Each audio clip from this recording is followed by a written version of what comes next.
Muito boa tarde a todos. Vamos à aula de Teoria Geral do Direito Privado 1. Eu falarei hoje sobre das grandes codificações ao futuro da codificação. Na verdade, essa apresentação corresponde à parte histórica da Teoria Geral do Direito Privado ou até mesmo do Direito Civil. No entanto, eu pretendo com ela demonstrar também um ponto de vista acerca da codificação. Nós então faremos da seguinte maneira. Iremos ver um pouco do direito civil europeu, sobretudo a partir do Código de Napoleão, para depois observarmos a especificidade do modelo luz brasileiro, Portugal, depois mais especificamente no Brasil. Devemos lembrar que o Brasil, até o século XIX, não tinha universidades, não tinha imprensa, os livros eram censurados, nós tínhamos a escravidão. Então, a especificidade brasileira ela é bastante acentuada. Bom, vamos começar com uma diretiva da Constituição do Império. Ela dispõe no seu artigo 179 que a inviolabilidade dos direitos civis e políticos dos cidadãos brasileiros, que tem por base a liberdade, a segurança individual e a propriedade, é garantida pela Constituição do Império, pela maneira seguinte: organizar-se-á o quanto antes um Código Civil e Criminal, fundado nas sólidas bases da justiça e da equidade. Esse artigo é extremamente rico, sobretudo por causa do cinismo dele.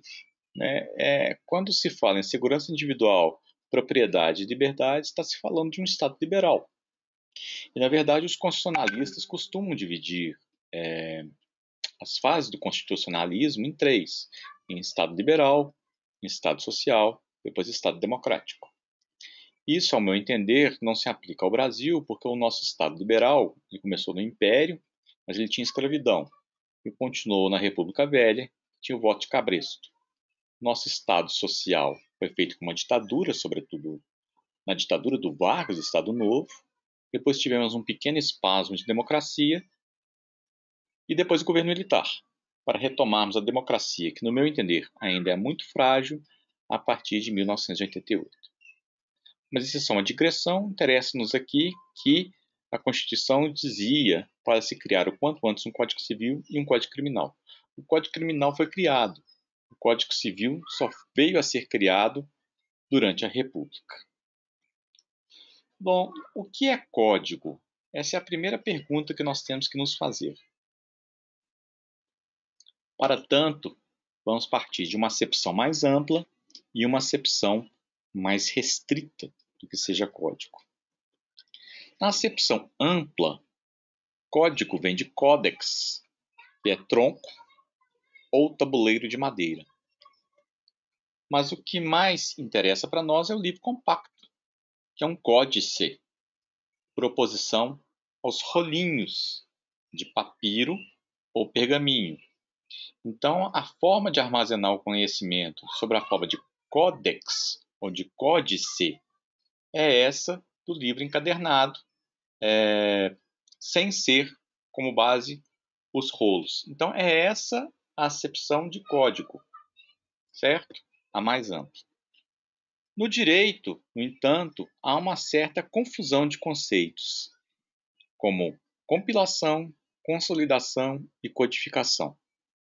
Os manuais de direito romano, ou manuais de história do direito, ou mesmo de direito civil, os mais antigos, costumam fazer esses fetiches históricos sobre ditos códigos, como o Código de Manu, o Código de Hammurabi e o Corpus Iuris Civilis. Isso não é verdade.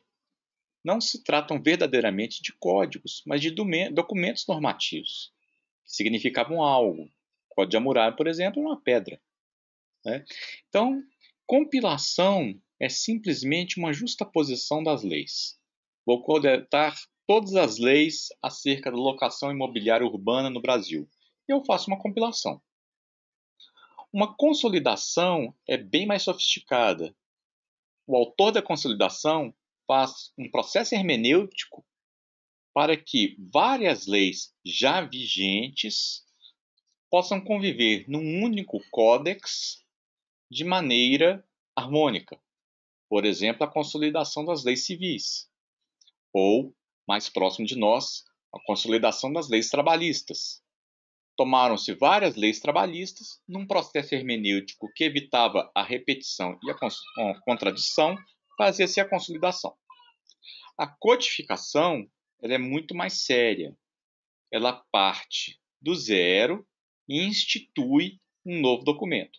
Evidentemente que os autores do código vão se basear em direito pretérito, mas ele não se vale de uma lei já vigente. É um processo que parte do zero. Então, na acepção restrita, a codificação é um fenômeno da modernidade, inexoravelmente ligado à ideia de sistema, de unidade e de integração. O código tinha uma acepção ou uma estrutura que pretendia esgotar todo um assunto. E pretendia esgotar, por exemplo, o direito penal, pretendia esgotar o direito civil, ligado ao código. E mais do que isso, os códigos tinham a função de dar unidade ao direito. Então, a codificação é um processo muito mais sólido, que perdeu um pouco da sua importância com o tempo, porque na época de Napoleão ele era muito mais importante, mas que deixa também a ideia de unidade e integração presentes na nossa forma de pensar o direito. É na correlação entre iluminismo e direito natural racional que a ideia de codificação atinge seu ápice. O que é iluminismo? Vocês poderiam procurar um texto de Kant que responde exatamente essa questão. O que é iluminismo? E Kant fala que o iluminismo é a saída do homem do estado de menoridade que ele próprio era culpado. Então Kant avisa, é muito fácil eu obedecer a um padre, obedecer a um médico, obedecer a um soberano, mas eu nunca vou sair da minha menoridade moral se eu ficar preso a essa situação.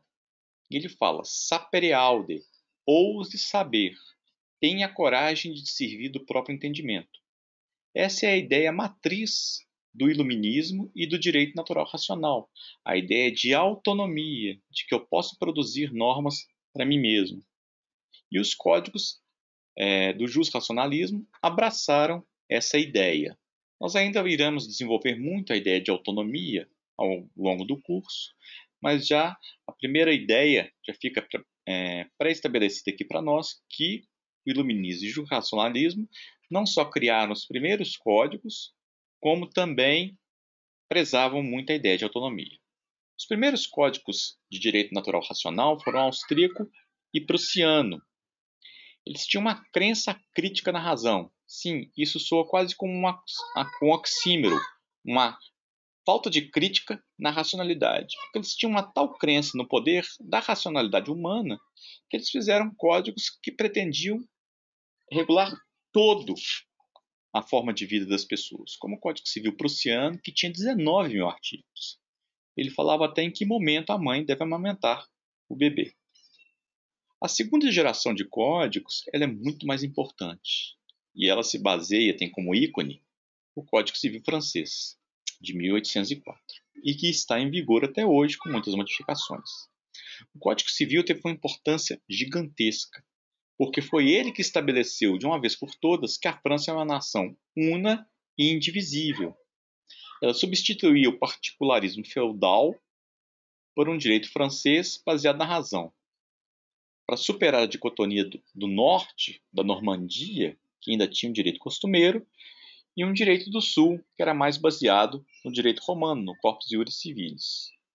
A iniciativa definitiva foi do próprio Napoleão, a partir de 1808. Então, o código tinha uma função que hoje é feita pela Constituição, que é buscar uma nação una e indivisível e apresentar os principais elementos legislativos que condicionam a existência do Estado. O Código Civil francês é o ápice da mentalidade burguesa. Seu epicentro são as propriedades e os contratos. Ele tem 2.281 artigos e é muito bem feito, uma estrutura muito bem organizada. Mas ele pretendia regular, sobretudo, propriedade e contratos, ou seja, elementos burgueses. Então, os grandes códigos, tinham funções científica e política. A principal função científica, organizar o ordenamento jurídico nacional. A política, o reforço do Estado-nação. E no caso da França, que o código foi um produto revolucionário, verdadeiramente ele começava do zero, um novo Estado, um novo modelo de Estado, agora um Estado liberal, burguês. No Brasil, nós não tivemos codificação até a República, como eu disse. Portugal recepcionou o direito romano, e esse direito romano renascido a partir dos estudos do Mós Itálicos em Bolonha, chegou em Portugal e se somou aos costumes da região de Portugal, formando espaço para as ordenações de ordem verdadeiramente, ordenações afonsinas, ordenações manuelinas e ordenações filipinas, de Dom Afonso, Dom Manuel, e as Filipinas feitas durante a União Ibérica, aquele período de 1580 a 1640 que Portugal esteve unido à Espanha. Todas as ordenações afonsinas, que foram feitas somente manuscritas, com poucas cópias, as manuelinas, que foram as afonsinas já impressas do grande rei Dom Manuel, a maior expansão em Portugal, e das Filipinas, feitas durante a União Ibérica, todos eles tiveram a mesma estrutura. São 5 volumes. O primeiro trata da organização administrativa, o segundo, bens e privilégios do rei e da nobreza, o terceiro, direito civil propriamente dito, o quarto, direito processual civil, e o livro quinto, direito criminal. Não falo direito penal porque era criminal verdadeiramente, seu centro era o crime, não a pena, e as penas poderiam ser corporais. Bom, como as ordenações filipinas foram feitas durante a União Ibérica, ou seja, século XVII, e elas ficaram em vigor no Brasil formalmente até 1917, é de se esperar que havia uma quantidade enorme de legislação extravagante, ou de leis que não estavam presentes nas ordenações que tratavam de assuntos específicos. Para organizar o direito civil brasileiro, foi necessário um esforço hercúleo feito por aquele que muitos consideram o maior jurista brasileiro, que foi Augusto Teixeira de Freitas, que fez a famosa Consolidação das Leis Civis.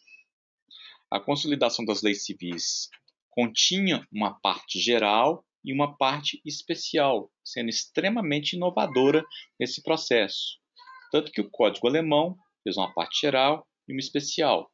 E o nosso Código atual tem uma parte geral, pessoas, bens e negócios, e depois uma parte especial que trata de família, sucessões, obrigações, contratos e propriedade.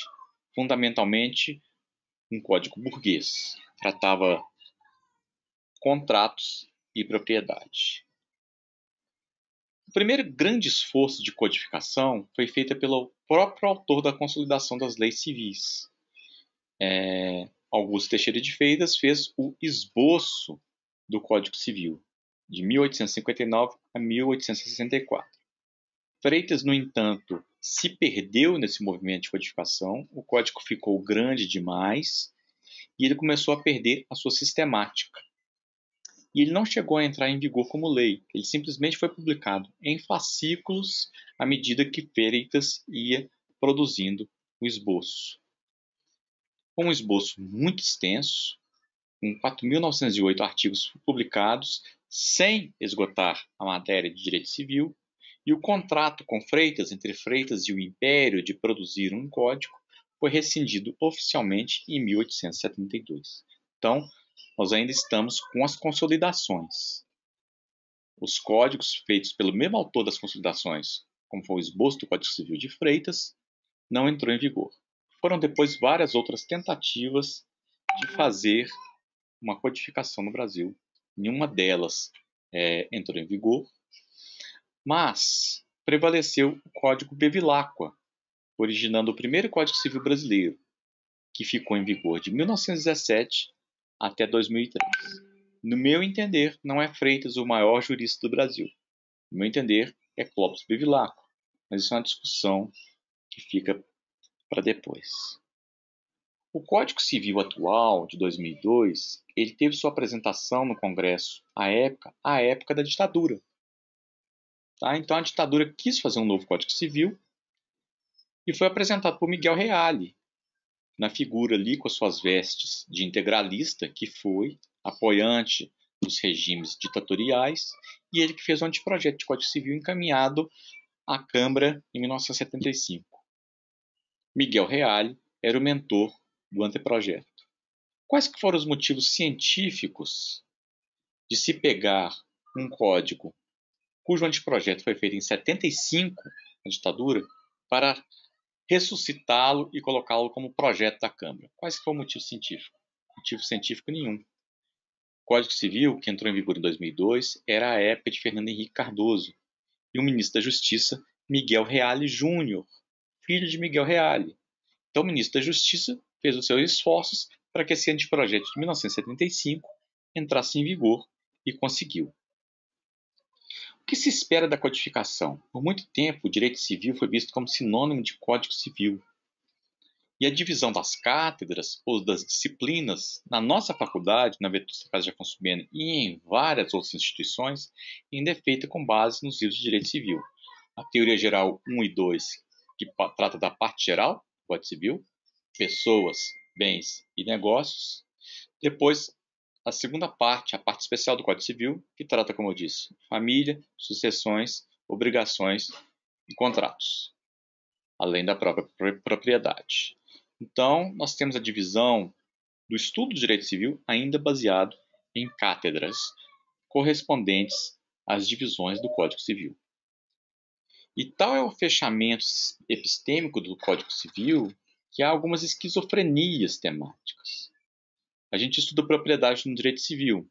Chegamos no direito agrário, o professor falava: esqueçam a propriedade do direito civil. Agora nós temos a propriedade agrária, que é regulamentada pelo Estatuto da Terra, e agora pela Constituição também. A propriedade urbana, que era tratada pelo direito urbanístico. A propriedade administrativa, das licitações, etc., sem guardar a unidade, com um conceito de propriedade que servisse a todos. Nós ainda temos essa esquizofrenia de ter um conceito de propriedade em cada área do conhecimento. A minha proposta é que tenhamos um novo Código Civil baseado em princípios, assim como é a nossa Constituição. Os princípios têm uma função de informar qual é o direito vigente, de integrar todo o direito vigente para que não haja essas esquizofrenias, portanto, há um princípio geral da propriedade, e uma função normativa, que princípios são normas, elas devem ser seguidas. E com isso retomaríamos a ideia de sistema, em que o Código Civil não esgota a matéria, mas é uma instância de informação, integração e normatização do direito privado. É o que alguns autores chamam de diálogo de fontes. Então, o Código Civil seria uma ilha matriz em torno da qual vários pequenos microsistemas orbitariam e se integrariam. Por exemplo, o conceito de prescrição está no Código Civil. O regime da prescrição específica do consumidor está no Código de Defesa do Consumidor. Então, nós temos que integrar o raciocínio do Código Civil com a especificidade daquela área, fazendo que alguns autores, como eu disse, tratem isso como diálogo de fontes. Na minha opinião, o Código Civil, então, deveria ser mais genérico, principiológico e tendo um status superior à lei extravagante, que variaria muito de acordo com as circunstâncias. E minha conclusão final é que nós precisamos de um novo Código Civil que nos livre de um projeto de código feito durante a ditadura e que tenha um sistema que seja próprio do século XXI, não um sistema que olhava para os séculos XVIII e XIX. Com isso, eu encerro uma exposição, dando o meu muito obrigado a todos.